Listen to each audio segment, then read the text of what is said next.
दारव्हा तालुक्यात गुरुवारी रात्री व शुक्रवारी सकाळी झालेल्या अवकाळी पावसाचा मोठा फटका शेती पिकांना बसला आहे. अचानक आलेल्या पावसासोबत जोरदार वाऱ्यामुळे शेतातील उभी पिके जमीनदोस्त झाली असून अनेक ठिकाणी फळबागांचे मोठे नुकसान झाले आहे.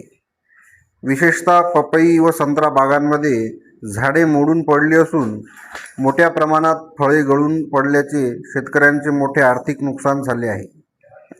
गहू व भाजीपाला पिकांनाही या पावसाचा फटका बसला आहे. काढणीस आलेला गहू पावसामुळे ओला झाल्याने त्याची गुणवत्ता घसरली आहे, तर भाजीपाला पिकांमध्ये पाणी साचल्याने वाऱ्यामुळे झाडे आडवी पडली आहेत.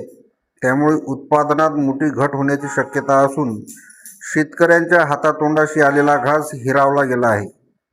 या पार्श्वभूमीवर नुकसानग्रस्त शेतकऱ्यांनी प्रशासनाकडे तात्काळ पंचनामा करून आर्थिक मदत देण्याची